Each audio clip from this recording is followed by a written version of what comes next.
Berbicara tentang kru Luffy dalam kelompok topi jerami, kita semua mengetahui jika ada 9 nama yang secara resmi telah diperkenalkan bahkan tertulis dalam Viper Card.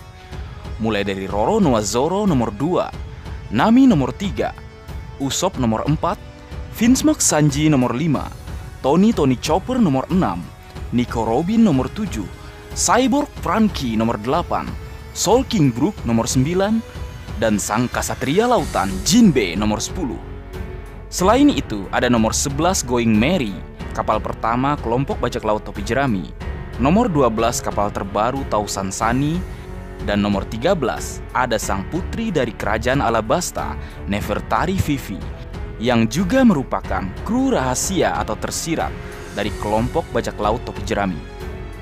Leo, ingatkah kalian di chapter pertama di awal petualangannya, Monkey D. Luffy pernah berkata kepada Koby bahwa dia akan mengumpulkan 10 orang kru.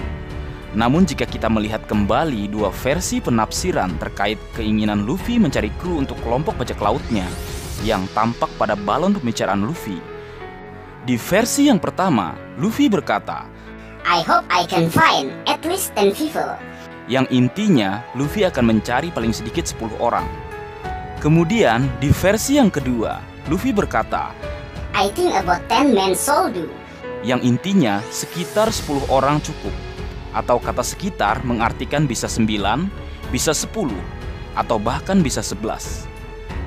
Nah, berdasarkan hal tersebut, setelah saat ini mendapatkan 9 kru, nampaknya akan ada lagi kru baru untuk melengkapi kelompok bajak laut topi jerami.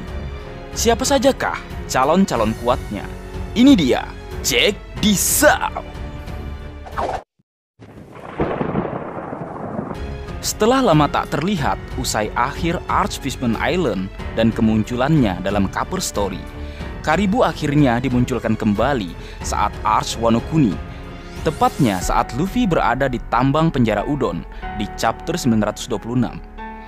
Karibu menjadi salah satu tawanan di tambang penjara Udon usai dikalahkan oleh salah satu dari Tobirovo atau Flying Sick bajak laut buas Kaido, yaitu Distrek. Saat dirinya bersama pasukan revolusi bertarung dan mengalahkan Scott yang merupakan salah satu dari bagian kelompok bajak laut buas Kaido yang nampaknya ditugaskan menjaga sebuah pabrik pembuat senjata di sebuah pulau. Di chapter 940, Karibu berkata ingin menjadi anak buah Luffy. Dia juga berjanji akan berguna bagi aliansi, serta dia ingin ikut ke dalam kapal Luffy. Dan meski sejenak terdiam dan berpikir, Luffy akhirnya mengiyakan permintaan Karibu karena merasa Karibu telah berubah menjadi orang baik. Memang polos Luffy ini, Karibu saja sampai kaget saat mendengar Luffy begitu mudahnya menerima permintaannya. Apa makna dari ini semua? Menarik untuk kita tunggu bersama. Selain itu, kita mengetahui beberapa kemampuan dari seorang Karibu, antara lain, pertama tentu saja kemampuan buah iblisnya yang bertipe Logia. Dalam kelompok bajak laut topi jerami, belum ada pengguna kemampuan buah iblis tipe Logia. Kemudian selain itu, dia juga bisa menjadi tim pertahanan dan gudang senjata dengan memanfaatkan kemampuan buah iblisnya yang bisa menyerap, bahkan menyimpan apapun dalam tubuhnya. Hal tersebut menjadi alasan kuat jika Karibu menjadi salah satu kandidat kuat kru terbaru dari kelompok bajak laut topi jerami. Mungkin ketika menyebut nama Kaisar Clone sebagai kandidat calon kru Luffy selanjutnya, banyak yang akan berteriak karena merasa tidak mungkin bagi Luffy menjadikan orang sejahat dan selicik Kaisar untuk menjadi nakamanya. Tapi sebenarnya, pengguna kemampuan buah iblis tipe Logia, Gasu-Gasu-Nomi ini adalah salah satu kandidat yang sangat kuat. Ya, karena kita tahu dalam kelompok Luffy belum ada pengguna kemampuan buah iblis tipe Logia. Dan meskipun dia dulunya adalah karakter antagonis utama saat Arch Pang Hazard, namun seiring berjalannya waktu, sepertinya dia memiliki ikatan khusus dengan kru kelompok bajak laut topi jerami. Seperti saat Arch Ju, dia bekerja sama bersama Chopper dan lainnya menyelamatkan suku Ming yang terkena gas beracun. Kemudian juga ikut serta dalam kelompok Luffy dan Capone Gangbang yang ingin meruntuhkan kekuasaan Yonko Big Mom. Dan coba ingat, beberapa kru Luffy yang dulunya juga merupakan karakter antagonis atau musuh dalam petualangan Luffy, seperti Nico Robin yang merupakan mantan wakil pimpinan Baroque, dan juga Cyborg Franky yang merupakan bos geng kota Water Seven yang menjadi sumber utama masalah serta perpecahan dalam kelompok Luffy kala itu. Jadi jangan heran jika misal nanti Kaisar Klon menjadi bagian dari kelompok Luffy. Selain itu, hal-hal lain yang juga menjadi alasan kuat dia menjadi kandidat kru terbaru kelompok bajak laut topi jerami adalah hubungan masa lalunya dengan Dr. Vega Fang. Ini akan menjadi kunci penghubung petualangan Luffy dengan seorang ilmuwan yang selama ini hanya kita tahu nama dan bukti kejeniusannya saja. Kaisar Klon memiliki cita-cita menjadi ilmuwan terhebat dan melampaui Dr. Vega Fang. Kemudian dirinya yang menjadi buronan banyak pihak, termasuk Yonko, juga bisa menjadi alasan Kaisar mencari tempat perlindungan yang aman dengan menjadi kru Luffy. Dan yang terakhir, karakter Kaisar Klon yang lucu sangat cocok dengan tingkah-tingkah konyol kru kelompok bajak laut topi jerami, terutama untuk bahan bulian. Berdasarkan hal-hal yang kusebutkan tadi, tentunya akan menjadi alasan kuat bagi Kaisar Klon menjadi salah satu kandidat kru terbaru dari kelompok bajak laut topi jerami.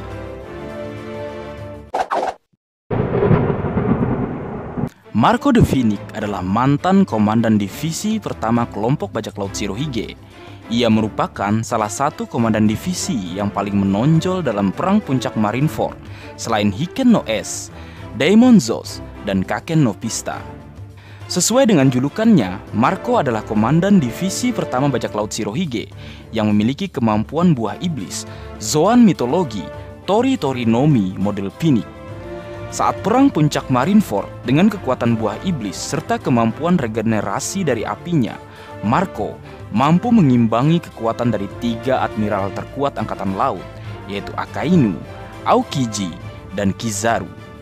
Pada video sebelumnya, sebelum musik videonya kena klaim hak cipta, aku pernah mengatakan pada kalian jika Marco akan datang ke Wano Kuni. Mengingat Marco yang terikat secara emosional dengan Kozuki Oden saat berada di kapal yang sama ketika menjadi kru Shirohige. Dan meskipun di akhir perbincangannya dengan Nekomamushi, Marco menolak ikut serta dalam perang puncak Arch Wano Kuni, kukatakan bisa saja di menit-menit akhir dia berubah pikiran setelah mengingat pesan dari mendiang Shirohige yang memintanya melindungi Luffy. Melindungi Luffy bisa berupa memberikan bantuan kepada Luffy dengan datang ke negeri Wano Kuni atau tepatnya ke Pulau Onigashima. Dan memang benar, di chapter 981, Marco the Phoenix benar-benar datang ke Wano Kuni. Bahkan bukan hanya dirinya saja yang dibawa Nekomamushi ke Wano Kuni, ada satu orang lagi yang juga terikat secara emosional dengan Kozuki Oden.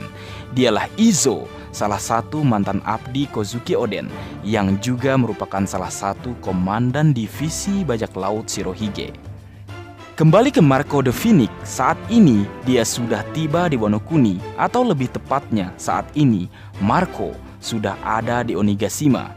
Jika kita mengingat permintaan Shirohige, yaitu melindungi sang baka Sencho Monkey D. Luffy, akan lebih tepat jika Marco ikut dan berada dekat bersama Luffy atau bergabung dalam kelompoknya. Sehingga berdasarkan hal-hal yang kusebutkan tadi, menjadi alasan kuat bagi Marco the Phoenix menjadi salah satu kandidat kru terbaru dari kelompok bajak laut topi jerami. Akhir-akhir ini nama Carrot banyak menjadi perbincangan dan pertanyaan apakah dia akan menjadi kru kelompok bajak laut topi jerami selanjutnya.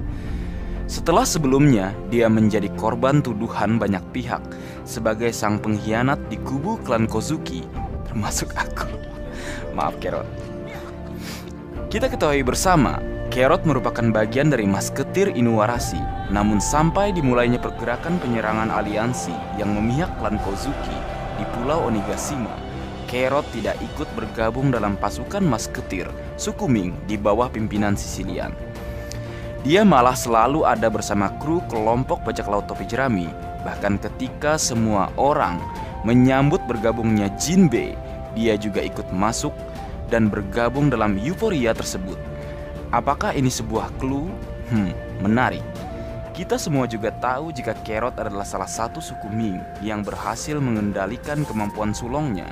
Dan di kapal Luffy belum ada seorang suku Ming. Kemudian Carrot yang berjenis kelamin wanita juga menambah salah satu alasan kuatnya. Coba kalian ingat, setelah bergabungnya Nami, meski tidak secara resmi ada 3 kru baru yang semuanya laki-laki, mulai dari Usopp, Sanji, dan Chopper. Kemudian saat Robin juga bergabung dalam kru, meski juga tidak secara resmi, ada 3 kru baru yang semuanya juga laki-laki, mulai dari Franky, Brook, dan juga Jinbei.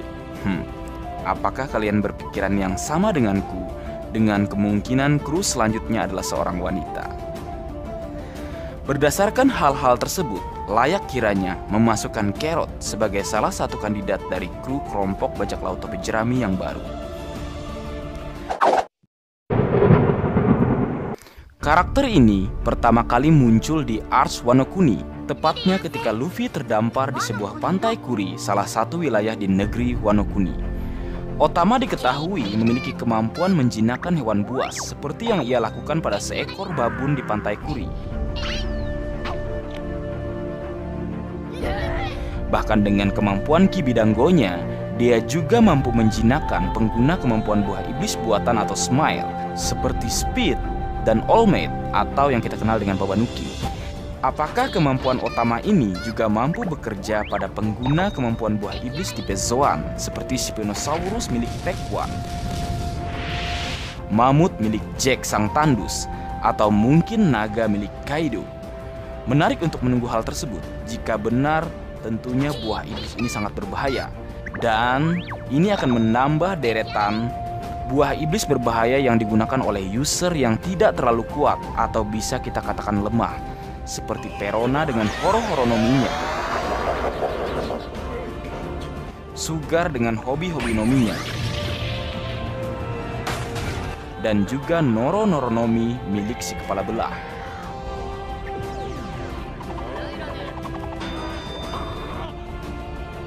Otama memiliki cita-cita untuk berpetualang di lautan luas. Dia pernah ingin ikut bersama Portgas the Ace berpetualang ketika Ace datang ke negeri Wano Kuni. Namun Ace menolaknya karena saat itu Otama masih kecil. Namun Ace berjanji bahwa dia akan mengajak Otama berpetualang saat dia kembali ke Wano Kuni lagi. Dan ketika itu Otama sudah tumbuh menjadi seorang kunoichi tangguh yang juga cantik tentunya. Leo, bagaimana jika Luffy yang akan menepati janji Ace? Karena kita tahu saat ini Ace tidak bisa menepati janjinya lagi karena dia telah terbunuh saat perang puncak di Marineford. Dan kita tahu jika Otama adalah seorang kunoichi atau seorang ninja wanita. Kemudian saat ini Luffy hanya memiliki 2 kru wanita. Lalu di kapalnya belum ada seorang ninja. Dan yang terakhir, janji sang kakak untuk membawa Otama berpetualang saat dia kembali ke Wano Kuni bisa menjadi alasan kuat bahwa Otama adalah salah satu kandidat dari kru terbaru kelompok bajak laut topi jerami. Karakter ini diperkenalkan secara resmi atau ditampilkan wajahnya pada chapter 984. Setelah semua dibuat heboh, menebak-nebak siapa sebenarnya anak Kaido, akhirnya benar-benar diungkap anak Kaido adalah karakter baru dan juga cantik rupawan. Dialah Yamato yang mengaku dirinya Kozuki Oden, serta mewarisi catatan penting perjalanan seorang Oden. Meski seorang wanita, karakter ini nampaknya sangat kuat. Terbukti dia mampu membuat ulti yang dalam mode buah iblisnya sempat terjungkal dan tak sadarkan diri dengan menggunakan Thunder Bagua yang serupa dengan jurus ayahnya yaitu Hyakuzu no Kaido. Jika melihat Yamato yang ingin menjadi seorang Kozuki Oden, pertanyaannya, apakah dia juga ingin keluar dari Wano Kuni untuk berpetualang sama seperti yang dilakukan oleh Kozuki Oden? Jika iya, ini akan menjadi kans atau kesempatan bagi Yamato untuk menjadi nakama Luffy selanjutnya. Karena jika nanti usai tumbangnya hegemoni dari bajak laut buas Kaido, Yamato tidak ada tempat untuk kembali. Sama seperti yang terjadi pada Nico Robin usai Baroque World dihancurkan. Jika boleh, aku ingin menyampaikan rumus kemungkinan bergabungnya Yamato Aku pernah menyebutnya dengan rumus L3P1. Coba kita ingat urutan bergabungnya kru Luffy dengan mengabaikan sang pangeran anti-maps, Akazoro. Urutannya berdasarkan jenis kelamin. Nami perempuan, Usopp laki-laki, Sanji laki-laki, Chopper laki-laki. Lalu Robin perempuan, Franky laki-laki, Brook laki-laki, Jinbe laki-laki. Yang jika diurut adalah P, L, L, L, P, L, L, L. Dan setelah itu, kalian pahamkan maksud Mimin. Next, P, perempuan, maybe Yamato. Tapi ini serius, memang benar. Saat ini para legenda telah tiada, namun semangat serta jiwanya tetap hidup dan menyala bersama para generasi selanjutnya. Kozuki Oden dan Goldie Roger adalah legendanya, dan generasi selanjutnya yang membawa harapan serta mimpi para legenda adalah Yamato dan Monkey D. Luffy. Nah, Leo, itulah beberapa nama kandidat kuat kru terbaru kelompok bajak laut topi jerami menurut versi marga anime. Bagaimana menurutmu di antara keenam nama, mana yang layak atau ada kandidat lain yang menurutmu yang lebih tepat? Ayo tulis nama karakter tersebut beserta alasannya di kolom komentar agar kita bisa berdiskusi.